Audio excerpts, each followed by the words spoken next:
السلام عليكم ورحمة الله وبركاته. الحمد لله نحمده ونستعينه ونستغفره ونؤمن به ونتوكل عليه ونعوذ بالله من شرور أنفسنا ومن سيئات أعمالنا.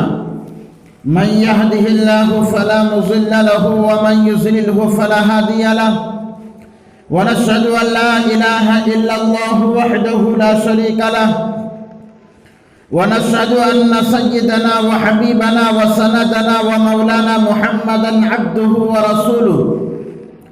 فقد قال الله تبارك وتعالى في القرآن المجيد والفرقان الحميد: أعوذ بالله من الشيطان الرجيم. بسم الله الرحمن الرحيم. واعتصموا بحبل الله جميعا ولا تفرقوا واذكروا نعمة الله عليكم إذ كنتم أعداء فألف بين قلوبكم فأصبحتم بنعمته إخوانا.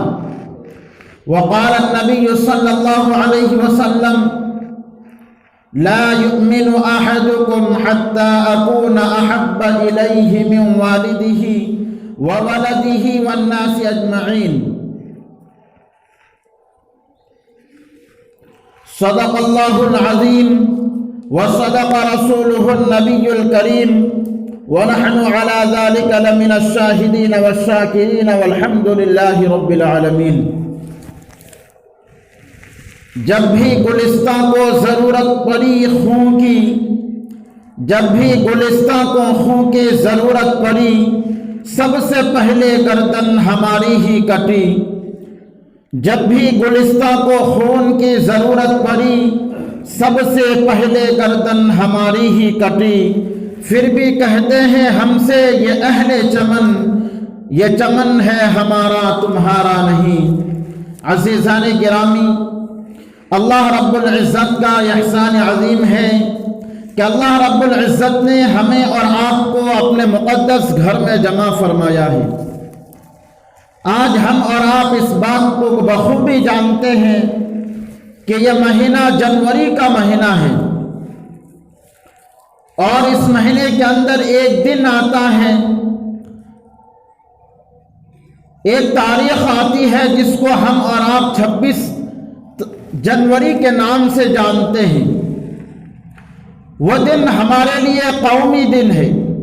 اس دن کے اندر ہم اور آپ خوشی کا اظہار کرتے ہیں. اس دن ہم اپنے ملک کے ترنگے کو لہراتے ہیں، اور ملک ہندوستان کے جگہ جگہ اور چپے چپے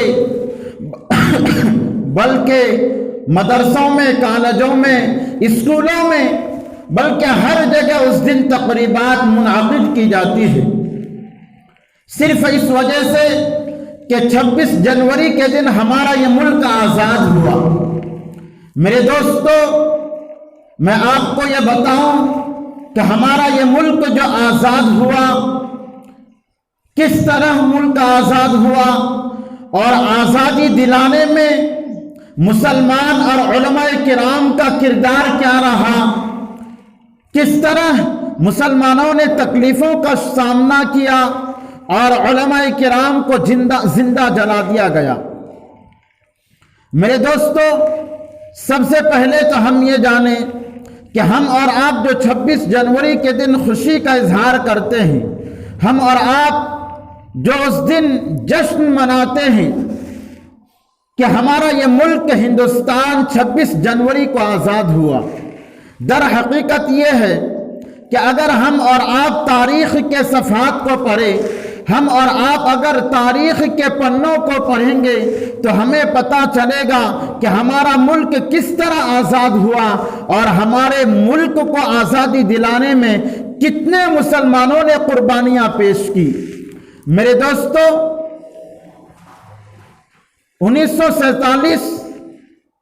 15 اگست 1947 کو ہمارا یہ ملک آزاد ہوا. پھر اس کے بعد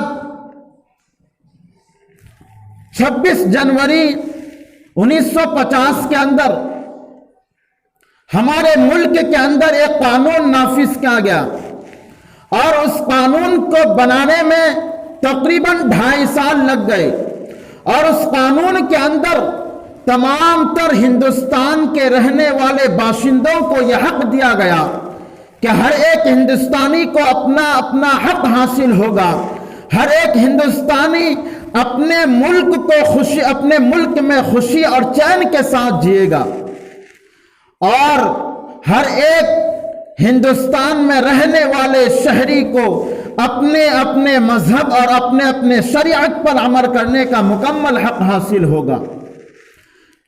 26 جنوری 1950 میں اس ملک کے اندر وہ قانون نافذ کیا گیا، اور اسی دن سے ہم اور آپ خوشی مناتے ہیں۔ 26 جنوری کا دن جب بھی آتا ہے ہم اور آپ اس دن خوشی کا اظہار کرتے ہیں۔ ملک کے کونے کونے میں اس دن ملک کے قومی جھنڈے کو لہرائے جاتے ہیں اور اس دن گیت گایا جاتا ہے۔ میرے دوستو، 70 سال سے زائد ہو گئے اس جمہوریت والا نظام قائم ہونے کے، لیکن آج ہم اور آپ جب غور کرتے ہیں اور دیکھتے ہیں اور سوچتے ہیں کہ جب 1950 کے اندر جمہوریت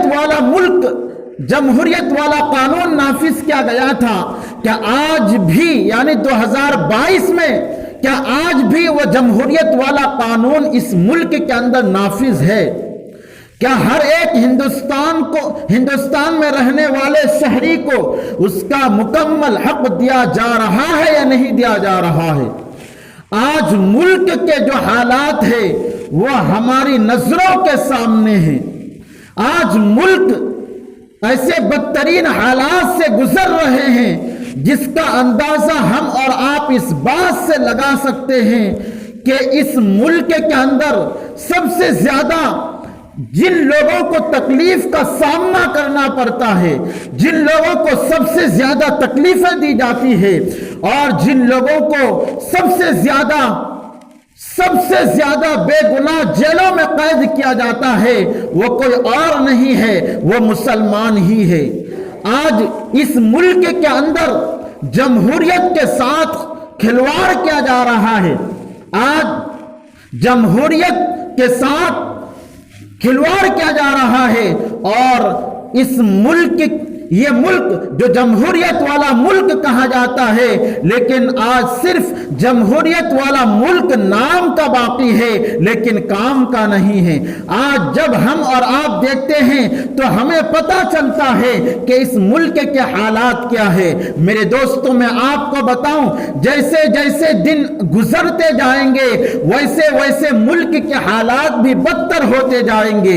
آج ایک مسلمان اپنے آپ کو ہمیشہ ڈر محسوس کرتا ہے، صرف اس وجہ سے کہ مسلمان ایک خدا کو مانتا ہے، مسلمان ایک رسول کو مانتا ہے، مسلمان قرآن کو مانتا ہے۔ آج مسلمانوں کے دلوں کے اندر یہ خوف طاری ہو چکا ہے کہ اگر مسلمان کہیں اکیلے سفر کرتے ہیں تو اس مسلمان کے دلوں کے اندر اس بات کا خوف ہوتا ہے کہ کہیں ایسا نہ ہو کہ میرے اوپر یہ انگریز کے غلام اور یہ RSS کے غلام اور یہ بجرنگ دل اور نہ جانے کتنے ہندو تنظیمیں ایسی ہیں جنہوں نے صرف اور صرف مسلمانوں کے اوپر ظلم و ستم کے پہاڑ توڑ رہے ہیں۔ میرے دوستو، آج میں آپ کو یہ بتاؤں، جب کوئی مسلمان اکیلے اپنے گھر سے نکلتے ہیں تو ان کے دلوں کے اندر اس بات کا خوف بھی ہوتا ہے کہ کہیں ایسا نہ ہو کہ میں اپنے کام مکمل کر کے اب دوبارہ اپنے گھر شام کو واپس لوٹوں گا یا نہیں لوٹوں گا۔ میرے دوستو، یہ ملک ہندوستان کے اندر جب 1950 میں جمہوریت والا قانون نافذ کیا گیا تھا تو اس کے اندر یہ بھی لکھا ہوا تھا کہ ہر ایک ہندوستان کے رہنے والے باشندوں کو آزادی حق حاصل ہوگا، وہ جس طرح چاہے گا اپنے مذہب پر عمل کرے گا۔ لیکن آج دیکھیں، آج کہیں مسلمانوں کے مسجدوں کے اوپر حملہ کیا جاتا ہے تو کہیں مسلمان مسلمانوں کے درگاہوں پر حملہ کیا جاتا ہے، میرے دوستو یہ صرف اور صرف اس وجہ سے کہ ہم اور آپ مسلمان ہیں۔ آج مسلمان اس ملک کے اندر دوسرے نمبر کے شہری کے نام پر دوسرے نمبر کی شہری ہونے کے ناطے زندگی بسر کر رہے ہیں۔ میرے دوستو یہ ملک ایک دن، 2 دن یا 3 دن، 1 سال، 2 سال کے احتجاج کے طور پر آزاد نہیں ہوا، بلکہ یہ ملک جو ہم نے اس ملک کو آزاد کیا، اس ملک کو آزادی دلانے میں ہمارا بہت کردار رہا ہے، لیکن آج ہم اور آپ اس تاریخ کو بھلا بیٹھے ہیں۔ میرے دوستو جب اس ملک کے اندر انگریز آیا تھا، میرے دوستو وہ کوئی اور انگریز آنے کا خطرہ جس نے سب سے پہلے محسوس کیا تھا کہ اگر انگریز اس ملک کے اندر آیا ہے اور اگر انگریز اس ملک کے اندر رہیں گے تو اس ملک کو نقصان ہوگا، یہ پورا کا پورا ملک ان کے ہاتھ میں چلا جائے گا۔ میرے دوستو جب انگریز نے بنگال کے سرزمین پر سب سے پہلا ناپاک قدم رکھا تھا، وہ کوئی اور نہیں تھا، وہ نواب سراج الدولہ نے انگریز کے خطرے کو محسوس کیا تھا۔ انہوں نے اس بات کا خطرہ محسوس کیا تھا کہ اگر انگریز تجارت کے غرض سے آیا ہے، میں مانتا ہوں کہ انگریز تجارت کے غرض سے یہاں پر آیا ہے، لیکن اس ملک کو وہ قبضہ کر کے رہے گا۔ آخرکار ایسا ہی ہوا۔ آگے چلتے چلتے جیسے وہ تجارت کے نام پر ملک کے چپے چپے پہ پھیلنے لگے، ملک کے الگ الگ شہروں میں پھیلنے لگے، ویسے وہ اپنا قانون نافذ کرتا گیا اور اپنے آپ کو حاکم سمجھتا گیا۔ پھر ایسا وقت بھی آیا جس کو ہم اور آپ دیکھیں اور ہم اور آپ تاریخ کے پنوں میں پڑھتے ہیں کہ پورا ملک ان کے قبضے میں چلا گیا تھا۔ میرے دوستو اسی ملک کو آزادی کے لیے، اسی ملک کے آزادی کے لیے ہمارے علماء اور مسلمانوں نے انگریزوں سے جنگ لڑی۔ اگر مسلمان اس وقت نہ ہوتے، اگر مسلمان انگریزوں کے خطرے کو محسوس نہ کرتے، خدا کی قسم آج بھی یہ ملک انگریزوں کے ہاتھ میں ہوتا، آج بھی ہمارا یہ ملک آزاد نہیں ہوتا۔ میرے دوستو میں آپ کو تاریخ کی طرف تھوڑا سا لے چلتا ہوں۔ آج لوگ عام طور پر یہ ذہن بنا دیتے ہیں اور لوگوں کے دلوں کے اندر یہ تاریخ ڈال دی گئی ہے اور یہ تاریخ بیان کرتے ہیں کہ انگریزوں سے جنگ جو شروع ہوئی تھی وہ 1857 میں شروع ہوئی تھی۔ یہ ایک غلط بات ہے، یہ ایک غلط تاریخ لوگوں کے سامنے بیان کی جاتی ہے۔ اور تو اور جو مسلمانوں نے اس ملک کو آزادی دلانے کے لیے مشقتیں لڑی، مشقتیں برداشت کی اور پھانسی کے پھندوں پر انہوں نے اپنے جان کو قربان کی، آج ان مسلمانوں کے نام کو بھلا دیا جاتا ہے۔ جب ہمارے اسکولوں میں، کالجوں میں یا یونیورسٹیوں میں جب ملک کے تاریخ کو بیان کیا جاتا ہے تو مسلمانوں کا نام کہیں بھی نہیں آتا ہے، گنے چنے ایک کا نام آتا ہے۔ میرے دوستو اگر مسلمان اس ملک کے آزادی کے لیے نہ لڑتے، اگر مسلمان اور بالخصوص علماء کرام اس ملک کو آزادی کے لیے انگریز نے نہ لڑتے تو آج بھی ہمارا یہ ملک آزاد نہیں ہوتا، آج بھی ہم غلامی کے زنجیروں میں جکڑے ہوئے ہوتے، آج بھی ہم آزادی کے ساتھ زندگی نہیں گزار سکتے۔ میرے دوستو آج عام طور پر یہ تاریخ بیان کی جاتی ہے کہ 1857 میں انگریزوں سے جنگ شروع ہوئی۔ میرے دوستو یہ غلط تاریخ لوگوں کے سامنے بیان کی جاتی ہے۔ میں آپ کو بتاؤں 1857 سے 100 سال پہلے مسلمانوں نے انگریزوں سے جنگ لڑی۔ میں آپ کو بتاؤں سب سے پہلے نواب سراج الدولہ نے 1757 کے اندر پلاسی کی جنگ لڑی اور انہوں نے انگریز کا مقابلہ کیا، لیکن انگریز کا مقابلہ کرتے کرتے ان کے فوج میں یعنی نواب سراج الدولہ کے فوج میں ان کا ایک وزیر تھا، ایک امیر تھا جن کا نام ہے میر جعفر۔ ان کی غداری کی وجہ سے انہوں نے غداری کی، انہوں نے بے وفائی کی وجہ سے، ان کی غداری کی وجہ سے نواب سراج الدولہ کو 1757 کی جنگ میں ان کو شکست کا سامنا کرنا پڑا۔ لیکن نواب سراج الدولہ اپنے گھر بیٹھے نہیں رہے، بلکہ ان کے دلوں کے اندر اور ان کے جسم کے اندر یہ خون کا قطرہ دوڑ رہا تھا کہ ہمیں اس ملک کو انگریزوں سے آزاد کرنا ہے، آزاد کرانا ہے۔ پھر مسلسل نواب سراج الدولہ انگریزوں سے لڑتے رہے۔ یہ 1757 کی بات ہے۔ پھر اس کے بعد مسلمانوں میں ٹیپو سلطان کا نام جو ہم اور آپ بخوبی جانتے ہیں، ان کا ایک قول بہت مشہور ہے کہ 100 سال کی گیدڑ کی 100 سال کی زندگی سے بہتر شیر کی ایک دن کی زندگی بہتر ہے۔ اب ذرا سوچے ان کے دلوں کے اندر اپنے وطن سے کس قدر محبت تھی۔ میں آپ کو بتاؤں، علماء کرام تاریخ کے کتابوں کے اندر لکھتے ہیں کہ اگر جنگ آزادی میں 2 آدمیوں کا نام نہ لیا جائے تو جنگ آزادی بلکہ ہندوستان کی آزادی کی تاریخ ادھوری رہ جاتی ہے۔ ان دونوں ناموں میں سے ایک کا نام حیدر علی ہے اور ایک کا نام فتح علی خان ہے۔ فتح علی خان جن کو ہم عرب ٹیپو سلطان کے نام سے جانتے ہیں، انہوں نے انگریزوں سے جنگ لڑی۔ انہوں نے سب سے پہلے تو حیدر علی نے 1780 کے اندر انگریزوں سے جنگ لڑی، پھر اس کے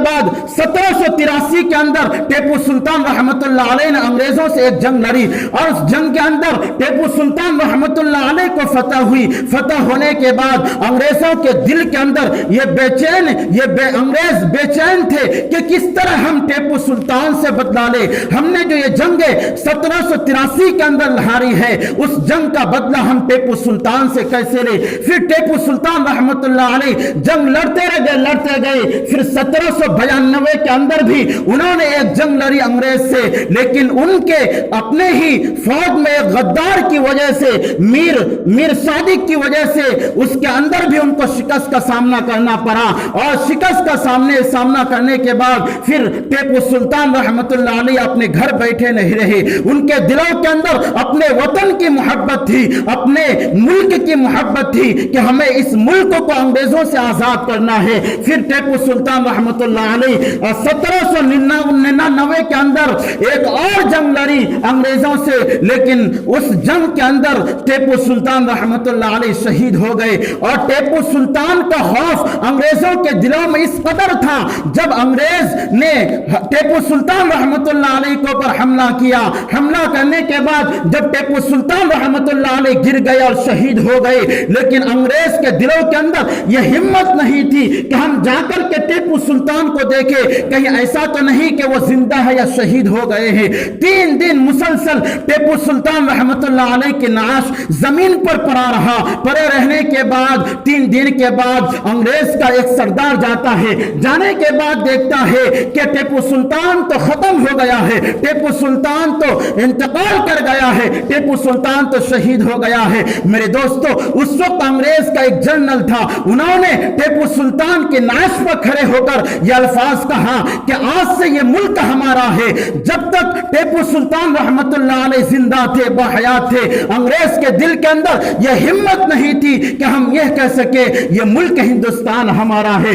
میرے دوستو، یہ تو ٹیپو سلطان رحمت اللہ علیہ تھے جنہوں نے اس ملک کی آزادی کے لیے بہت سی جنگیں لڑی، آخر انہوں نے اس ملک کی خاطر اپنی جان کو شہید کر دیا۔ اس کے بعد پھر دوسرا دور شروع ہوتا ہے انگریزوں سے مقابلہ کرنے کا، جس کے اندر صرف اور صرف علماء ہوتے ہیں، صرف اور صرف مسلمان ہوتے ہیں، گنے چنے کچھ غیر مسلم ہوتے ہیں۔ جو 1857 سے جو دوسرا دور شروع ہوتا ہے انگریزوں سے جنگ کرنے کا، 1857 کے جنگ کے اندر مسلمانوں نے اس قدر جنگ لڑی اور مسلمانوں میں خاص علماء نے انگریزوں کے خلاف اس قدر اتنی محنت اور مشقت کے ساتھ انگریزوں سے جنگ لڑی، لیکن اس کے اندر بھی ایک غدار تھا، وہ اپنے ہی لوگوں کی غداری کی وجہ سے مسلمانوں کو 1857 کے اندر پھر شکست کا سامنا کرنا پڑا۔ یہ در حقیقت شکست نہیں تھا، یہ اصل میں کامیابی تھی۔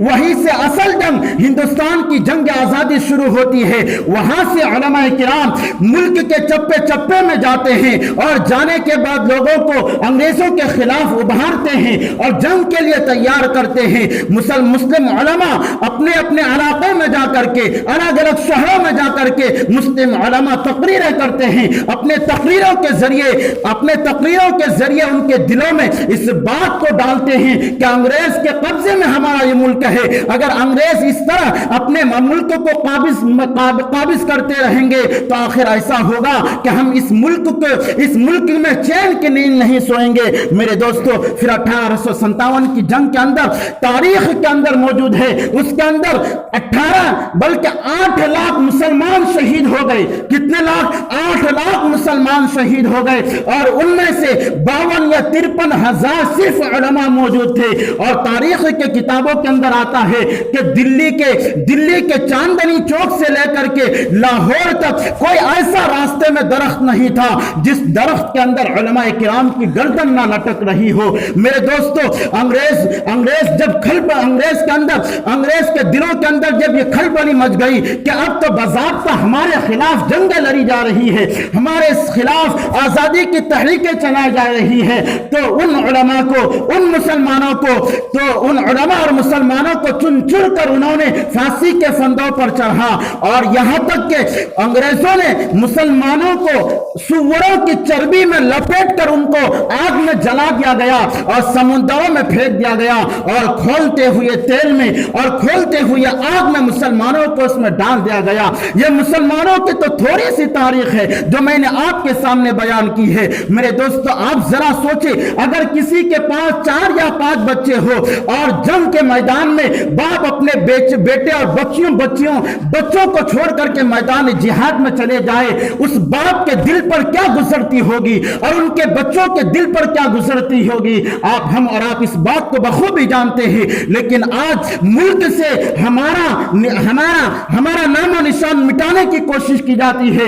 اب ذرا سوچے، بالخصوص مسلمانوں کی تاریخ کو بیان کرنے سے لوگ عاریت محسوس کرتے ہیں، شرم محسوس کرتے ہیں، اور یہ کھلے عام کہتے ہیں کہ مسلمانوں کا اس ملک کے اندر کوئی حصہ نہیں۔ میں یہ بات کہتا ہوں کہ جب ملک آزاد ہوا تھا، یہ کوئی RSS اور بجرنگ دل کے گنڈے نہیں تھے، وہ مسلمان تھے، وہ مسلمان علماء تھے، ٹیپو سلطان رحمت اللہ علیہ تھے۔